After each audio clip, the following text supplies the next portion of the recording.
जय श्री कृष्णा, राधे राधे। आज की कथा में आप सभी भक्तों का हार्दिक स्वागत है। भगवान श्री कृष्ण और श्रीमती राधा रानी की कृपा सदैव आप और आपके समस्त परिवार पर बनी रहेगा। और अब भगवान श्री हरि विष्णु का ध्यान करके आज की पावन कथा का प्रारंभ करते हैं। और जिन भक्तों ने इससे पहले का अध्याय नहीं सुना है तो इस कथा को सुनने के बाद पिछला अध्याय जरूर सुन लीजिए। इससे आपको आज की कथा समझने में आसानी होगी। श्री पराशर जी कहते हैं कि जब उन समस्त कन्याओं ने अतिशय अनुरागवश उन अनिंद्य कीर्ति मुनिवर को वरण कर लिया तो कन्या रक्षकों ने नम्रतापूर्वक राजा को संपूर्ण वृतांत ज्यों का त्यों कह सुनाया। अब ये जानकर राजा ने, ये क्या कहता है, ये कैसे हुआ, अब मैं क्या करूं, मैंने क्यों उन्हें अंदर जाने के लिए कहा था। इस प्रकार सोचते हुए अत्यंत व्याकुल मन से इच्छा न होते हुए भी जैसे तैसे अपने वचनों का पालन किया और अपने अनुरूप विवाह संस्कार के समाप्त होने पर महर्षि सौभरी उन समस्त कन्याओं को अपने आश्रम में ले आए और वहां आकर उन्होंने दूसरे विधाता के समान अशेष शिल्प कल्प प्रणेता विश्वकर्मा को बुलाकर कहा कि इन समस्त कन्याओं में से प्रत्येक के लिए पृथक पृथक महल बनाओ, जिनमें खिले हुए कमल और सुंदर हंस तथा कारंदव आदि जल पक्षियों से सुशोभित जलाशय हों। सुंदर उपधान अर्थात मसनद, शैया और परिच्छद अर्थात ओढ़ने के लिए वस्त्र हो तथा पर्याप्त खुला हुआ स्थान हो। तब संपूर्ण शिल्प विद्या के विशेष आचार्य विश्वकर्मा ने भी उनकी आज्ञा के अनुसार सब कुछ तैयार करके उन्हें दिखलाया। तदनंतर महर्षि सौभरी की आज्ञा से उन महलों में अनिवार्यानंद नाम की महानदी निवास करने लगी। तब तो उन संपूर्ण महलों में नाना प्रकार के भक्ष्य, भोज्य और लेह्य आदि सामग्रियों से वे राजकन्याएं आए हुए अतिथियों और अपने अनुगत भृत्य वर्ग को तृप्त करने लगी।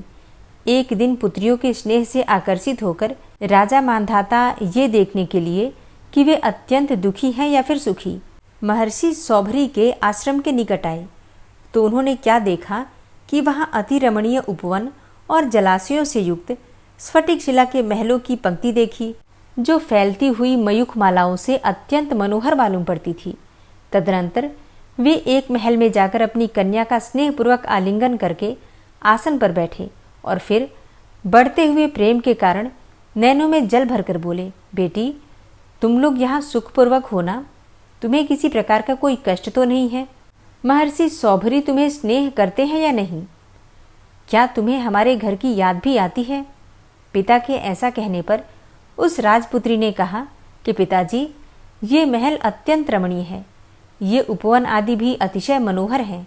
खिले हुए कमलों से युक्त इन जलाशयों में जल पक्षीगण सुंदर बोली बोलते रहते हैं। भक्ष्य भोज्य आदि खाद्य पदार्थ, उबटन और वस्त्राभूषण आदि भोग तथा सुकमा शय्यासन आदि सभी मन के अनुकूल हैं। इस प्रकार हमारा गारहस्थ यद्यपि सर्वशक्ति संपन्न है तथापि अपनी जन्मभूमि की याद भला किसको नहीं आती।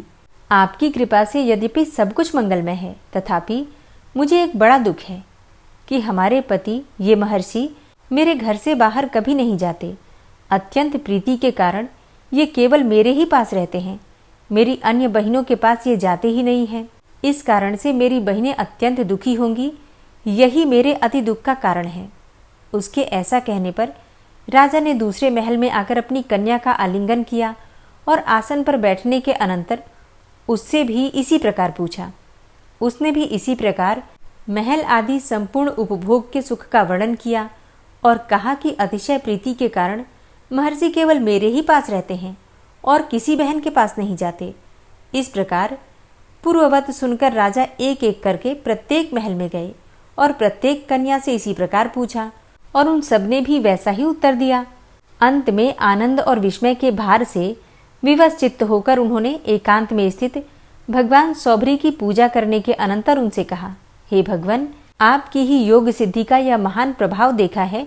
इस प्रकार के महान वैभव के साथ और किसी को भी विलास करते हमने नहीं देखा, सो ये सब आपकी तपस्या का ही फल है। इस प्रकार उनका अभिवादन करके वे कुछ काल तक उन मुनिवर के साथ ही अभिमत भोग भोगते रहे और अंत में अपने नगर को चले गए। काल क्रम से उन राजकन्याओं से सौभरी मुनि के 150 पुत्र हुए। इस प्रकार दिन दिन स्नेह का प्रसाद होने से उनका हृदय अतिशय ममतामय हो गया। वे सोचने लगे कि क्या मेरे ये पुत्र मधुर बोली से बोलेंगे, अपने पाँवों से चलेंगे? क्या ये युवावस्था को प्राप्त होंगे? उस समय क्या मैं इन्हें सपत्नीक देख सकूंगा? फिर क्या इनके पुत्र होंगे और मैं इन्हें अपने पुत्र और पोत्रों से युक्त देखूंगा? इस प्रकार कालक्रम से दिनानुदिन बढ़ते हुए इन मनोरथों की उपेक्षा करके वे सोचने लगे कि अहो, मेरे मोह का यह कैसा विस्तार है। इन मनोरथों की तो हजारों लाखों वर्षों में भी समाप्ति नहीं हो सकती। उनमें से यदि कुछ पूर्ण हो भी जाते हैं तो उनके स्थान पर अन्य नए मनोरथों की उत्पत्ति हो जाती है। मेरे पुत्र पैरों से चलने लगे, फिर से युवा हुए, उनका विवाह हुआ तथा उनकी संतानें हुई। यह सब तो मैं देख चुका, किंतु अब है। यदि उनका जन्म भी मैंने देख लिया तो फिर मेरे चित्त में दूसरा मनोरथ उठेगा, और यदि वो भी पूरा हो गया तो अन्य मनोरथ की उत्पत्ति को ही कौन रोक सकता है। मैंने अब भली प्रकार समझ लिया है कि मृत्यु पर्यंत मनोरथों का अंत तो होना ही नहीं है, और जिस चित्त में मनोरथों की आसक्ति होती है वह कभी परमार्थ में नहीं लग सकता। अहो, मेरी वह समाधि जलवास के साथ ही मत्स्य के संग से अकस्मात ही नष्ट हो गई, और उस संग के कारण ही मैंने स्त्री और धन आदि का परिग्रह किया, तथा परिग्रह के कारण ही अब मेरी तृष्णा बढ़ गई है। एक शरीर का ग्रहण करना ही महान दुख है, और मैंने तो इन राजकन्याओं का परिग्रह करने के लिए उसे 50 गुना कर दिया है, तथा अनेक पुत्रों के कारण वह अब बहुत ही बढ़ गया है। अब आगे भी पुत्रों के पुत्र तथा उनके पुत्रों का पुनः पुनः विवाह संबंध करने से वो और भी बढ़ेगा। यह ममता रूप विवाह संबंध अवश्य ही बड़े दुख का कारण है। जलाशय में रहकर मैंने जो तपस्या की थी उसकी फलस्वरूपा यह संपत्ति तपस्या की बाधक है। मत्स्य के संग से मेरे चित्त में जो पुत्र आदि का राग उत्पन्न हुआ था उसी ने मुझे ठग लिया। निस्संगता ही यतियों को मुक्ति देने वाली है। संपूर्ण दोष संग से ही उत्पन्न होते हैं। संग के कारण तो योगारूढ़ यति भी पतित हो जाते हैं, फिर मंदगति मनुष्यों की तो बात ही क्या है। परिग्रह रूपी ग्राह ने मेरी बुद्धि को पकड़ा हुआ है। इस समय मैं ऐसा उपाय करूंगा जिससे दोषों से मुक्त होकर फिर अपने कुटुंबियों के दुख से दुखी ना होऊं। अब मैं सबके विधाता अचिंत्य रूप, अणु से भी अणु और सबसे महान सत्व एवं तमः स्वरूप तथा ईश्वरों के भी ईश्वर भगवान विष्णु की तपस्या करके आराधना करूंगा। उन संपूर्ण तेजोमय सर्वस्वरूप अव्यक्त विस्पष्ट शरीर अनंत श्री विष्णु भगवान में मेरा दोष रहित चित्त सदा निश्चल रहे, और जिससे कि मुझे फिर से जन्म न लेना पड़े। जिस सर्वरूप अमल अनंत सर्वेश्वर और आदि मध्य शून्य से पृथक और कुछ भी नहीं है, उन गुरुजनों के भी परम गुरु भगवान विष्णु की मैं शरण लेता हूँ। श्री पराशर जी कहते हैं कि इस प्रकार मन ही मन सोचकर सौभरी मुनि पुत्र गृह आसन परिच्छद आदि संपूर्ण पदार्थों को छोड़कर अपनी समस्त स्त्रियों के साथ वन में चले गए। वहाँ वानप्रस्थों के योग्य समस्त क्रियाकलाप का अनुष्ठान करते हुए संपूर्ण पापों का क्षय हो जाने पर तथा मनोवृत्ति के राग द्वेषहीन हो जाने पर आहवनी आदि अग्नियों को अपने में स्थापित करके सन्यासी हो गए। फिर भगवान में आसक्त होकर संपूर्ण कर्मकलाप का त्याग करके परमात्मा परायण पुरुषों के अच्युत पद अर्थात मोक्ष को प्राप्त किया, जो अजन्मा अनादि अविनाशी विकार और मरणादि धर्म से रहित इंद्रियादि से अतीत तथा अनंत है। इस प्रकार मानधाता की कन्याओं के संबंध में मैंने इस चरित्र का वर्णन किया है। जो कोई इस सौभरी चरित्र का स्मरण करता है अथवा पढ़ता पढ़ाता सुनता सुनाता है, धारण करता है, लिखता है लिखवाता है तथा सीखता और सिखाता है अथवा उपदेश करता है, उसके 6 जन्मों तक दुस्संतति असत धर्म और वाणी अथवा मन में कुमार्ग की प्रवृत्ति तथा किसी भी पदार्थ में ममता नहीं होती। हरे कृष्णा। आज की कथा का यहीं पर समापन करती हूँ। इसके आगे का वृतांत आप कल की कथा में सुनेंगे।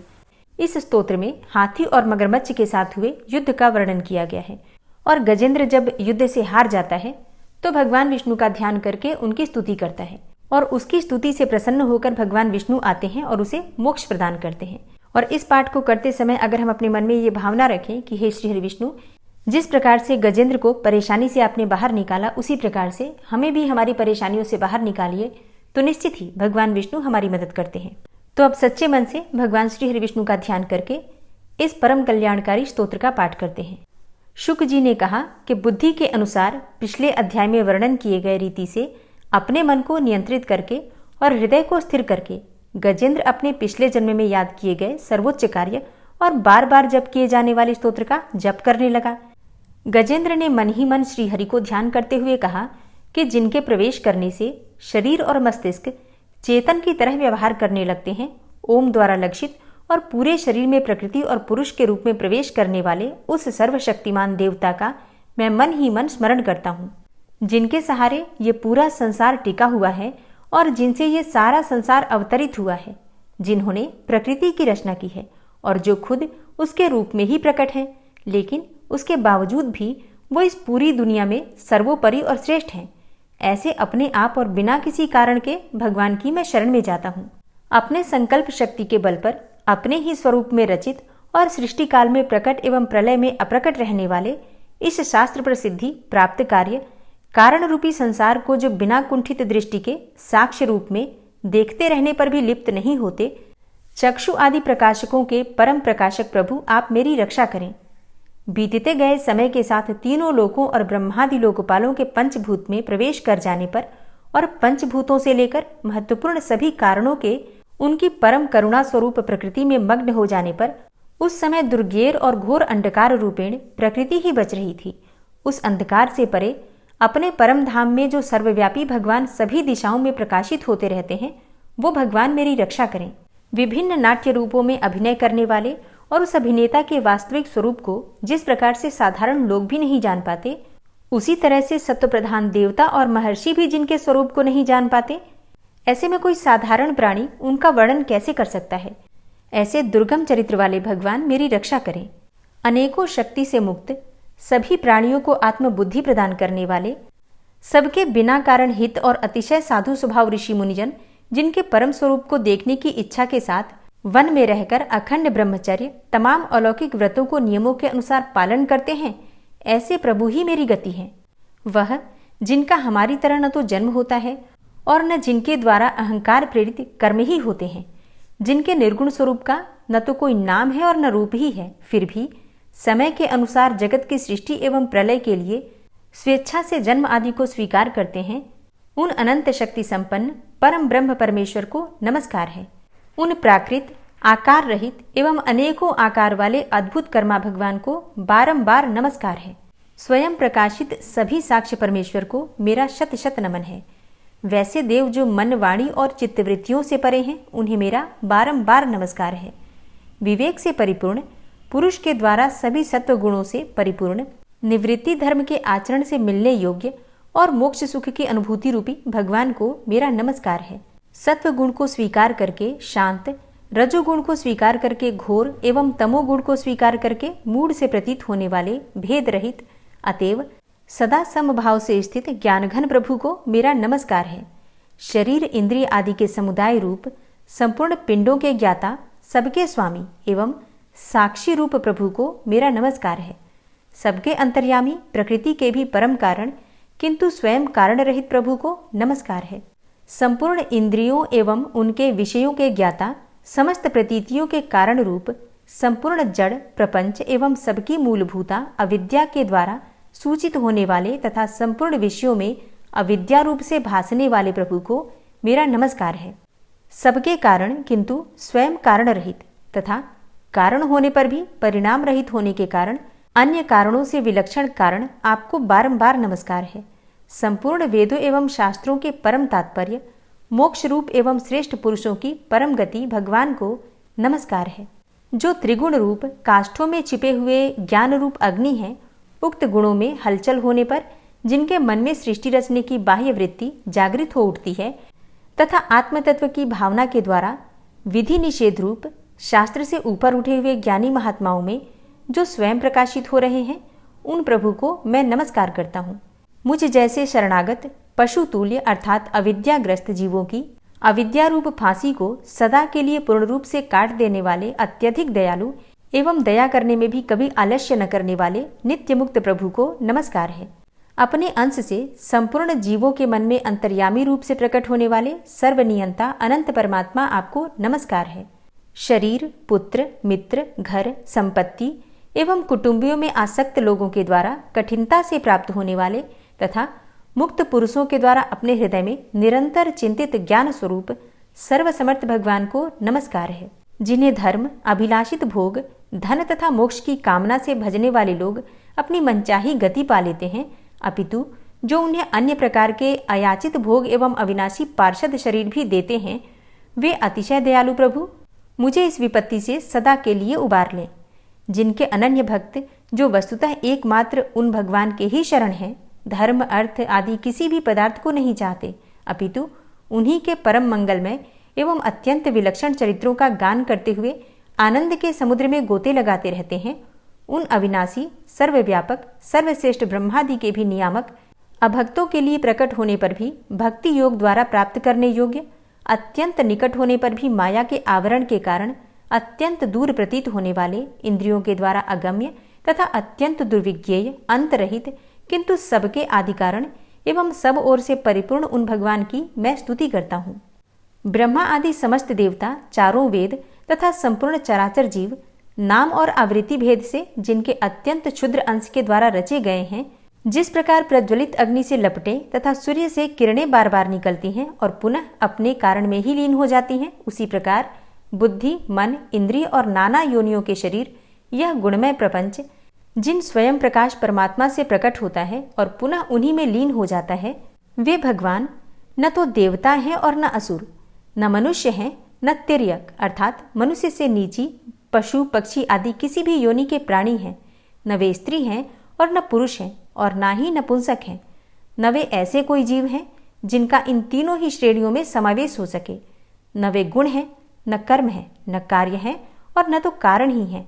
सबका निषेध हो जाने पर जो कुछ बच रहता है वही उनका स्वरूप है और वे ही सब कुछ हैं।